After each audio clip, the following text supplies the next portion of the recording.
From the moment we take the first breath, we're searching for the physical connection, relationships and friendships and all of that. We're also searching for that spiritual connection. We're looking for it.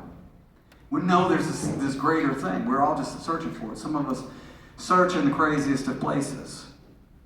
And we try to go to therapy and analyze, what was I doing? Why did I pour 32 beers down my throat? What was it that happened? Why was I going partner to partner to partner? What was I looking for? Why was I gossiping? Why was I tearing that person down and bullying that person? Why was I buying all of this stuff? Why was I stretching out all my wrinkles and augmenting my body? What was I doing? What was I looking for? What was I trying to accomplish with all that? See, there's these two words I want to talk about tonight, and the two words are guilt and shame. And a really easy definition I heard somebody give one time that I thought was amazing.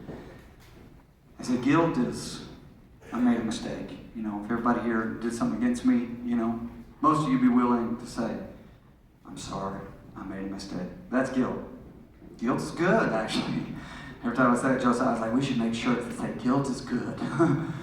Guilt's good. You say, I made a mistake. Shame takes it a step further, though. Shame says, or guilt says, I made a mistake. Shame says, I am a mistake. And we've all been there. We've all said, I am a mistake.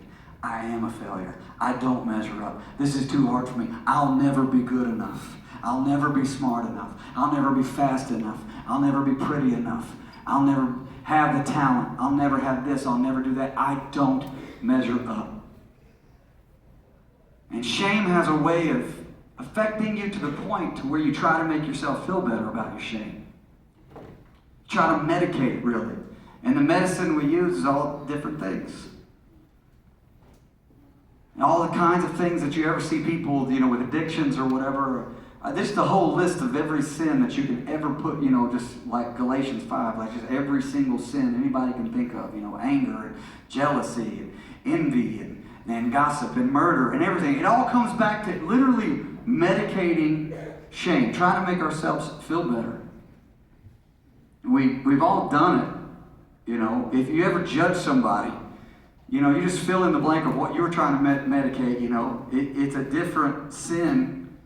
But it's right in there. I always find it just hilarious that gossip and murder are right there next to each other in Galatians. I was like, I just messed some people up on it. Gossip is bad, but it's so much fun. Magazines are dedicated to gossip. But what are you trying to do when you gossip, right? What is actually the motivation behind it? What are you doing? If you feel so bad about yourself that you begin to tear somebody else down. You see what I'm saying? See, that shame that has this cycle of like, I don't feel good about myself and I have to fix it. I have to fix it. And people will act out in all kinds of different ways. Whether it's some kind of addiction or some kind of sexual thing or some kind of just craziness that some people do. Somebody I know just acts out by driving fast. He feels, bad and he's just going to go out and, I'm not hurting anybody. Until you accidentally hurt somebody. Almost every single one of those things, you can talk yourself into you're not hurting anybody, and yet people always walk away wounded while you were trying to medicate your shame, while you were trying to make yourself feel better. The shame starts to this thing, this acting out, this ritual, and it always leads to this place that we know as despair. You can trace back every eating disorder. You can trace back all kinds of depression. You can trace back every single person that's thought about suicide. You can trace it back to that place. No one sees me. I'm invisible. I don't measure up.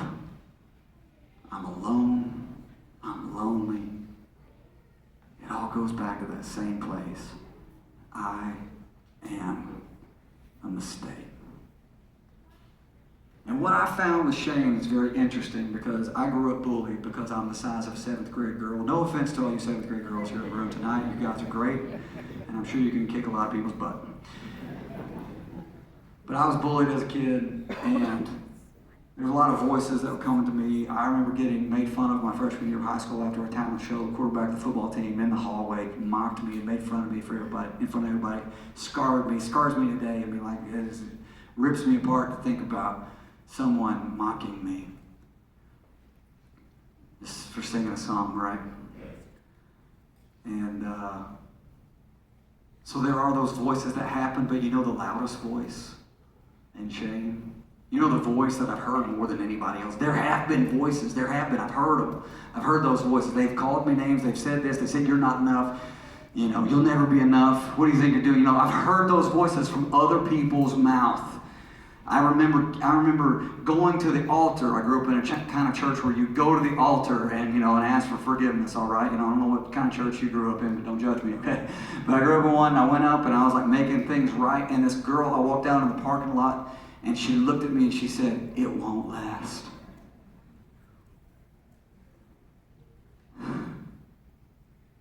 I mean, that hurt just now. I've had those voices. But you know the voice that I heard more than anybody else's? The one who shamed me more than all the other ones? Mine. Looking in the mirror. And I think a lot of us can connect with that. A lot of us feel that. But what if just for 1 second we told the mirror to shut up? What if we just for 1 second, what if we just said, listen, I don't want to hear what you have to say. And then you just open up your ears and open up your heart, open up your spirit and say, God, what do you say about me? And this is what he would say. You were created for connection. You were created for connection with me. And that shame that you're feeling makes you feel like you cannot be connected with me. But I've already done everything that's needed for you to have connection with me. You see, I was thinking about you, Ephesians chapter 2. I was thinking about you before I laid the foundation of the world. While you were in your mother's womb, Psalm says, I was forming you perfectly the way that I wanted you to be. I didn't actually want you to be anybody else. Somebody told you you didn't measure up to them. Guess what? I didn't want you to be them to begin with. I wanted you to be you. Ain't nobody like you. And then he starts talking to you. He starts just like confronting your shame. He says, let me tell you who you are. You come to me and say, I am a mistake. He says, no, this is who you are. You are the object of my affection. My thoughts about you cannot be numbered. You can spend the rest of your life counting up the grains of the sand and of all the entire world, and they won't even come close to how much I think about you. You are my beloved child. He starts saying stuff like this. He starts saying, you say you're lost. He says, I say you are redeemed. I say you are forgiven. I say you are more than enough. I say you are exactly who I created you to be. And tomorrow you're going to be even more. You are mine. Now wait. If I heard that voice, what do I have to medicate?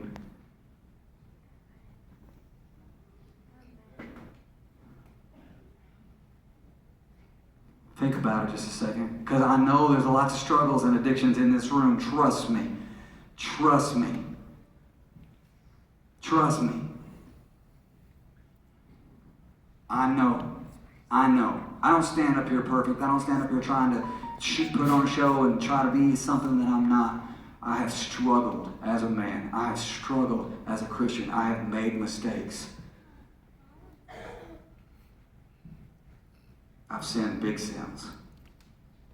I know what it's like to feel shame. I know what it's like to feel disqualified. I know what it's like to feel unworthy. But when I listen to him and what he says about me, what do I have to medicate? What's he saying about you? What's he saying? What's he saying? You're mine. You're mine. You're forgiven. You are fully redeemed. I know the other people in the room may say, who does she think she is? he says, I'll tell you who I think you are. You are mine. And I love you. You know what that does? Whenever you hear his voice, instead of having to medicate something, instead of having to fantasize about something, instead of having to fix something, it gives you this vision. And it leads to righteousness, which leads to peace. I don't know if anybody in here has ever just needed peace in their life. You just live in calamity and chaos, and most of it is your fault. If you've ever had that, you're just like, I just need peace. Guess what the Bible says? The kingdom of God is righteousness, peace, and joy in the Holy Spirit. If I listen to what he has to say, if I hear what he has to say about me, it leads to righteousness and peace and joy. But if I medicate it, if I try to fix my shame myself, it leads to acting out and despair and just starts all over again. Why am I stuck in this pattern? Why does this keep happening? Why can't I stop? Shame, despair. But then God says, no. Believe me. Have faith in me. Without faith, it is impossible to please God. Isn't that what he says? You know, there's some ridiculous verses in the Bible.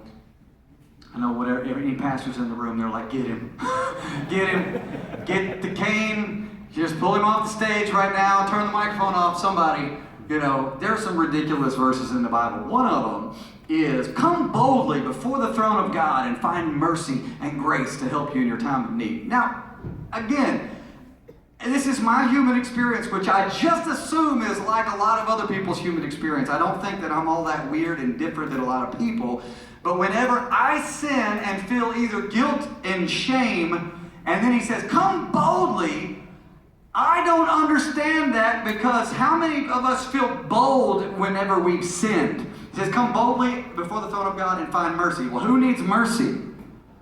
Someone who has sinned needs mercy, all right? So if you need mercy, come boldly before the throne of God. Like, wait, how do you do that? That's not what I want to do. No one does that. Matter of fact, Adam and Eve did not do that. They sinned, and guess what they did? And they hid, and we're still doing the same thing, however many years later, running, and he says, no, I want you to do the opposite. And I got to thinking about that. I was like, that doesn't make sense. That's ridiculous. What could that possibly mean? Well, there's this word courage, and courage comes from the Latin word cor, C-O-R, and it actually comes from a place of being able to tell your story. Cor, it means heart. It literally means heart. You ever heard somebody, he has a lot of heart. She has a lot of heart, courage. I started thinking about it. What if it meant this woman who comes up to Jesus' feet and starts washing his feet? That took a lot of heart. That took a lot of courage. That took everybody knowing her stuff and saying, I don't care. And she just went and was herself. What if we had courage and heart and went to God and didn't try to be anybody but ourselves? He says, this is me. This is the real me. All the lies, all the secrets, everything. I come to you how I really am. He says, have courage. Come to me. Tell me your story. Because it's here with me. I am the one that I'll give you mercy. I'll give you grace to help you in your time of need. I'll give you connection. That thing that you were created for. You won't have to medicate anything anymore. I've already healed you. You're healed. How many people tonight, let's just simply be honest with everybody's eyes open, just simply be honest and say, man, I have guilt in my life. I made a mistake. I also have shame in my life. I am a mistake. And for me to go to God and talk to him is going to take a lot of courage. I'm just going to ask you to have it. I'm just going to ask you to have it. Have courage. I'm going to ask you just everybody's eyes open and everybody looking around and whatever. Who cares for you to not care? Because here's two things I'm going to tell you. Number one, everybody in here has sinned. Everybody. So you're not weird. It's not a unique experience. And the second thing is, guess this. This is going to blow your mind. Y'all aren't ready for this. Are you ready? Are you ready? Are you sure? Here we go. It's going to blow your mind. God already knows. He already knows. And you go to him and you say, this is me. He says, I know. And I love you. And I also love you way too much to leave you that way. I'm going to change your life. I'm going to teach you how to walk like me. I'm going to teach you how to overcome temptation. I'm going to teach you how to conquer. It may take some time, but we're going to do this together. It may take some time, but we're going to do this together. I love Jesus' interactions with his disciples. The disciples would ask a lot of stupid questions, which makes me feel really good. And he chose them. He chose them. I was talking to a buddy of mine who's a lead singer of a band and deals with a lot of depression. We were having a shame conversation. He's looking at Spotify numbers and this and that. So I just get discouraged. I just look at it and I just feel like I'm not enough and shame. I just feel like we're just not, doing anything. Shame. I said, listen to me right now. He goes, God, I said, God doesn't really need me. Right? I said, you're right, man. God doesn't need you. God chose you, and that makes you necessary. That makes you special. That makes you unique. He decided you were going to be part of his story. He chose his disciples, handpicked them. They were not perfect. And he said, you are walking with me. I'm going to teach you how to walk like me, talk like me, live like me, love like me, heal like me, and forgive like me. I said, God doesn't need you. You are right. He chose you. Here tonight, man, if you feel disconnected from him, if you feel guilt, and if you feel shame from him, I want you to have courage right now and go to him.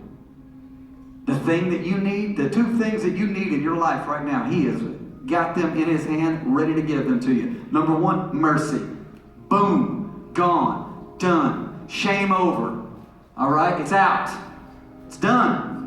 The other thing, grace to help you in your time of need. Some people say grace, unmerited favor. Yes, that's a great definition. But this grace to help you in your time of need doesn't sound like that at all. This grace to help you in your time of need sounds like a verb. It sounds like an action. It sounds like supernatural power. It sounds like the ability to be able to do what I could not do on my own. Wait a second, I'm trying this on my own. Guess what happens when I try on my own? Guess what happens when I'm doing it on my own? I try to fix it. It's a turtle. Why does this keep happening? He says, no, you come to me. I'll give you grace to help you in your time of need.